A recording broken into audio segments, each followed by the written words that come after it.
এবং সাহায্য সহযোগিতা আমি মনে করি এটা আপনারা করতে থাকবেন। এই দলকে বিভিন্ন ধরনের ষড়যন্ত্র হবে, এই ষড়যন্ত্রের মোকাবিলা করেই আমাদের আগাইতে হবে।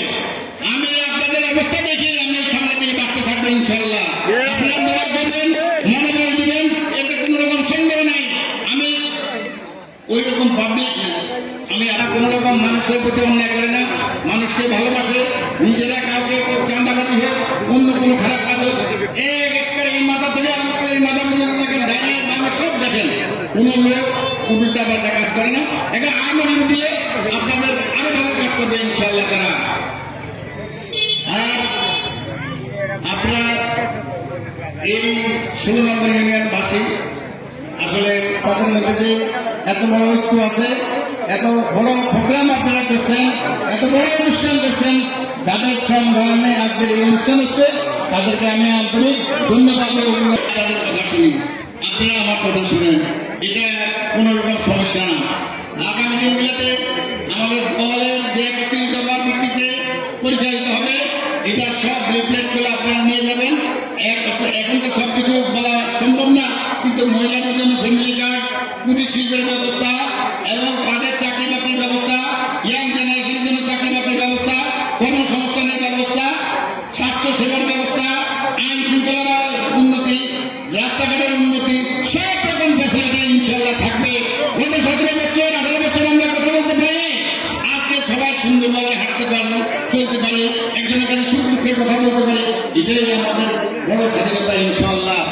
আগামী দিনগুলোতে আমরা যাতে করে একটা সুন্দর সরকার যদি সামনে আসে, তাহলে অনেক মানুষের অনেক কিছু হবে। আজকে যদি রাস্তাঘাটে গর্ত পড়ে রয়েছে, এখানে পড়ে রয়েছে, সেখানে পড়ে রয়েছে, টাকা পয়সা নষ্ট হয়েছে, দেশের লুটপাট হয়েছে, দেশের লুটপাট বন্ধ করতে হবে, সাধারণ মানুষের তুমি দেখতে হবে, কোথায় কি প্রকল্প আয়োজন করবেন। আর আমাদের মহিলা নেত্রী যারা আমাদের পিছনে কয়েকজন মহিলা নেত্রী আছেন, আমি আরো আমাদের মহিলা নেত্রী বিভিন্ন জায়গায় আছেন, এই মহিলারা যারা আছে তাদেরকে আমি মনে করি এরা যদিও দুর্গা টুর্গা পড়ে থাকে, আমাদের থেকে কেবল কম বুঝে না, কম না বুঝতে, কারণ আপনারা হয়তো 2-4 টাকা পয়সা ইনকাম করে দেন, কিন্তু পুরো সংসারকে তারা ম্যানেজ করে, এই ছেলেপেলেদেরকে স্কুলে পাঠানো, তারপরে বাসা বাড়ি গোছানো, রান্না বান্না করা থেকে সব কিছু বুঝে। তারা বেতন দিয়ে ছাড়া বুঝে না, বেতন দিয়ে যেখানে আছে সব মহিলারা সেখানে আছে। বেতন দিয়ে এমন একজন মানুষ, এই মহিলারা সব বেতন দিয়ে ছাড়া আর কিছু বুঝে না, সেই বেগম জিয়ার দিকে থাকে। বেগম জিয়াকে দেখেন 3 বারে প্রধানমন্ত্রীকে কিভাবে জেলে আটকে রাখছে, তার প্রতি অন্যায় করছে, অবিচার করছে, এইটার সুখ কিন্তু তারা ধানের শীষে ভোট দিয়ে এলাকা নিয়ে নেবে ইনশাল্লাহ। আমি সব মানুষদেরকে বলতেছি যাতে করে আগামী দিনে সবাই যাতে করে একত্রে একজনের সাথে এখন থেকে প্রিপারেশন নেবে, একজনের সাথে টেলিফোনে আলাপ করবে বা কোনো আত্মীয় স্বজন যদি বাড়িতে তার সাথে আলাপ করবে যে আমরা সবাই একত্রে ধানের শীষে ভোট দেবো। তারা যদি ভোটার উল্টাপাল্টা থেকে থাকে বা অন্য জায়গা থেকে থাকে, তারা এলাকায় অন্তত ভোটার করবেন। এবং আপনারা পুরুষরা যারা আছেন তারাও তাদের সাথে একটু আলাপ করেন, উল্টাপাল্টায় কথাবার্তা বলবেন না, তাহলে ভোট বন্ধ থেকে দিয়ে দেবে, যাতে করে তারা ধানের শীষে ভোট দেয় সেরকম ভাবে তারা সাথে বিহেভ করবেন। এই দল যারা করে তারা অনেক ঠান্ডা মেজাজের মানুষ, গরম মেজাজে কোনো কথা বলবেন না আমার মা বোনের সাথে। আমার মনে হয় এই ইউনিয়নে যারা আছে ইউনিয়নের করে না বলেই দিল তারা, তবে আমরা আমার বলে বলেন না, তারপরে আমরা আমাদের ভোট দিয়া চলে আসি, ভোট দিয়া চলে আসে আমার সময় মধ্যে একটা ভাষণ মারা দিব, বলে নিয়ে আসি তারা ভোট। আমার তোমাকে আমাদের আস্থা আছে এই ইউনিয়ন সম্বন্ধে, সব ইউনিয়নে ভোট দিব, পুরো ভোট করলে বাকি ভোট দিব, এতে কোনো সন্দেহ নাই। আল্লাহ রহমতে আমার মা বোনদেরকে তারপরে আমি চেষ্টা করব কাছে কাছে যাওয়ার জন্য।